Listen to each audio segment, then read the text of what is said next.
રોજ આપણા બધાનો એક જ પ્રશ્ન હોય કે આજે રાતના જમવામાં હોય, સવારનો નાસ્તો હોય કે છોકરાઓને લંચ બોક્સ આપવું હોય કે શું બનાવીએ. તો મારા કહેવાથી એકવાર આ રેસીપી જરૂરથી ટ્રાય કરજો. ખરેખર ઝટપટ પણ બની જશે અને બહુ ઓછો સમય પણ લાગશે. આજનો નાસ્તો આપણે દૂધીમાંથી બનાવવાના છે. એના માટે દૂધીને આપણે પહેલા સરસ રીતે છોલીને પાણીમાં મૂકી દેવાની. ગાજરને પણ આપણે સરસ રીતે છોલીને પાણીમાં મૂકી દેવાનું, જેથી એ કાળા ના પડે.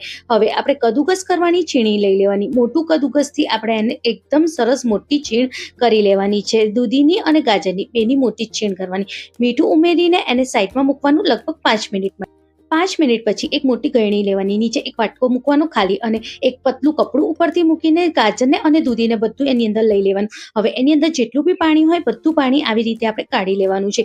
જ્યારે પાણી નીકળી જાય તો દૂધીને આપણે કપડામાં જ રાખવાની છે અને ગળણીની ઉપર મૂકીને સાઈડમાં મૂકી દેવાની. હવે આ પાણીને આપણે ફેંકીશું નહીં. લોટ બાંધવામાં આ જ પાણીનો આપણે ઉપયોગ કરવાના છે. હવે એક ખુલ્લા વાસણમાં આપણે ઘઉંનો ઝીણો લોટ લઈ લઈશું, જેનાથી આપણે રોટલી બનાવતા હોઈએ, અને 4 ચમચી જેટલું આપણે એમાં બેસન ઉમેરીશું. મીઠું સ્વાદ મુજબ ઉમેરવાનું. કોઈ બી જાતનું આમાં આપણે મોયણ ઉમેરવાની જરૂર નથી. ઘી કે તેલ નથી ઉમેરવાનું. જે પાણી જે આપણે રાખ્યું હતું સાઈડ, એનાથી જ આપણે લોટ બાંધવાનો છે. રોટલી જેવો ઢીલો જ લોટ બાંધવાનો, બહુ કઠણ લોટ આપણે નથી બાંધવાનો. અને 2 મિનિટ માટે આપણે સરસ રીતે મસળી લઈશું, જેથી એકદમ સરસ લીસો લોટ બનીને રેડી થઈ જાય. લોટ રેડી થઈ જાય તો થોડું ઉપરથી તેલ લગાવી દઈશું. તેલ લગાવીને ઢાંકીને એને 5 મિનિટ માટે સાઈડમાં મૂકી દઈશું સેટ થવા. ત્યાં સુધી એમાં દૂધીમાંથી અને ગાજરમાંથી બી પણ બધું પાણી નીકળી ગયું હશે.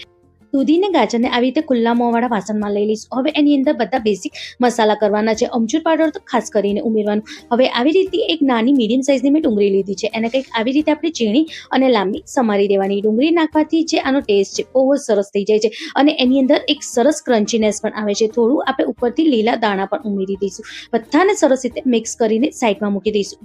લોટ પણ ત્યાં સુધી સરસ રીતે સેટ થઈ ગયું હશે. હવે એની અંદરથી આપણે મીડિયમ સાઇઝનું લુવો લઈ લઈશું અને આંગળી અને અંગૂઠાની મદદથી આવી રીતે આપણે ફેલાઈ દેવાનું છે. વચ્ચે ખાડો થાય એવી રીતે આપણે ફેલાવવાનું, અને વચ્ચે જ્યાં ખાડો થયો હોય ત્યાં આપણે જે અત્યારે સ્ટફિંગ બનાવ્યું છે એ સ્ટફિંગ ભરી દેવાનું. સરખું સ્ટફિંગ ભરવાનું, જેથી પરાઠામાં એકદમ સરસ સ્ટફિંગ દેખાય.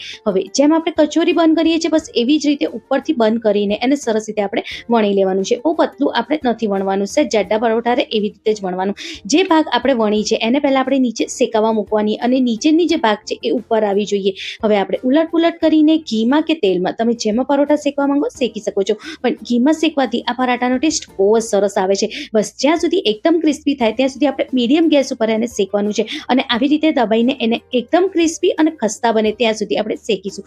જો હું તમને એને કાપીને પણ બતાવું, અંદરથી એકદમ સરસ રીતે સ્ટફથી ભરેલા હોય છે. આ પરાઠા ખાવામાં બહુ જ ટેસ્ટી લાગે છે, ઝટપટ પણ બની જાય છે અને બહુ ઓછો સમય પણ લાગે છે. આજના પરાઠાની રેસીપી કેવી લાગી કમેન્ટમાં જરૂરથી બતાવો.